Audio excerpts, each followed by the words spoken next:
Hello, today I'm going to demonstrate the proper use of a chain wear gauge for checking lift chains and a pair of fork calipers for checking the forks on a lift truck.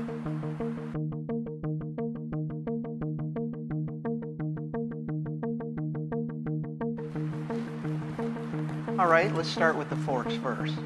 The first thing you're going to want to do is a visual inspection of the forks.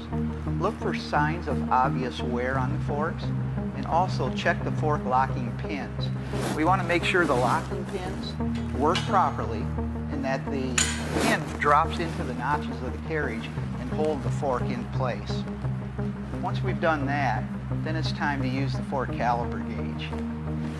The caliper gauge, you'll notice, has two notches in it, or 2 points. The outer points are what's used to set the depth of the gauge. And how you do that is right here at the shaft of the fork, or the upright. So you want to bring your fork caliper in, and you're going to pinch it just onto the outer points of the caliper gauge.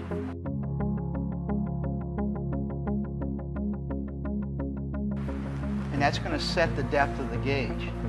Now you're going to attempt to slide it over the heel of the fork about 2 inches in front of the bend. So if you slide it onto the fork, you should not be able to slide it beyond the inner points. If it does slide beyond the inner points, that means the fork is worn beyond 10% and it has lost its capacity and really needs to be replaced. Next, we're going to make sure the fork isn't bent beyond its specifications.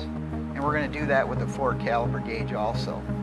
And this fork caliper gauge will measure the angle of the fork for you. There's a gauge built on the side.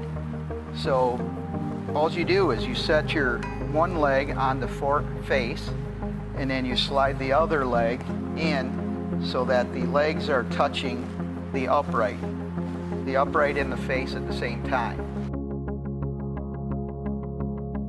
And then just read your gauge. As long as it's within 3%, plus or minus, the fork is good. If it's beyond that, the fork has been bent and also needs to be replaced. Your fork caliper gauge also gives you the ability to check for wear in the hanger on your forks. You use these outer points on your caliper to do that.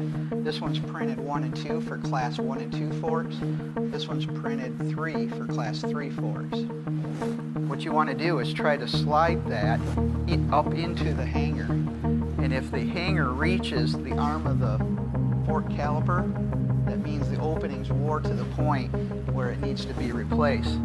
So you put it on the shaft of your fork, you slide it up. As you can see, this one does not reach, so the caliper does not go up into the hanger that far. This fork is good. If it were to slide up all the way to where it could touch, the hanger is worn out and the fork should be replaced.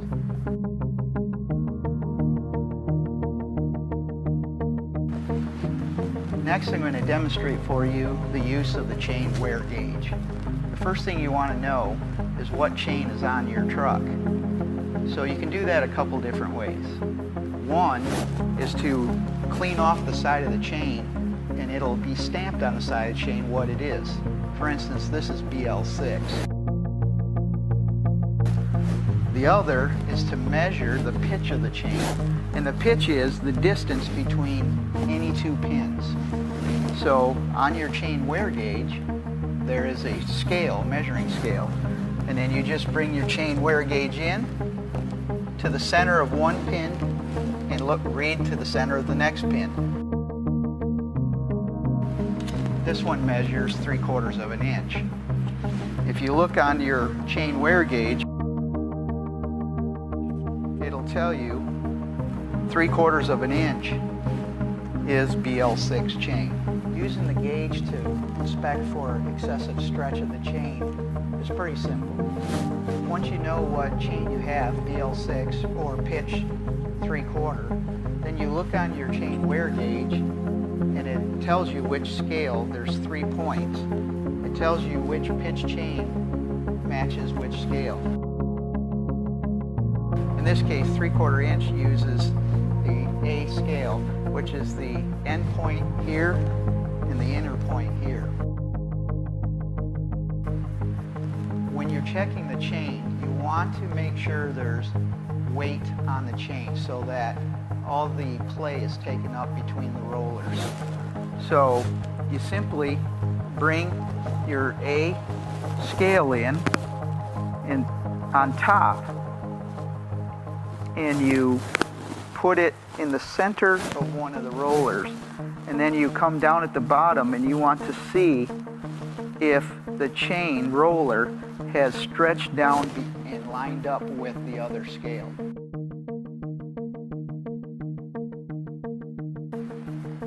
If it has, then the chain is bad. It's worn beyond 3%.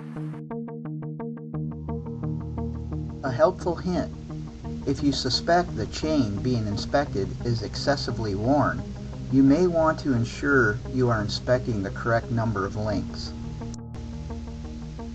Always note whether you're using the upper or lower pin of the link when setting your scale. As you can see, in this case, we're using the lower pin. That means we'll also be reading the lower pin of the link at the bottom end of the scale. In excessive situations, the lower pin could fall well past the measuring point, causing the scale to land halfway between or near the upper pin, giving the appearance the chain is still good. So there you go. Now you know how to properly use a chain wear gauge and a pair of fork calipers.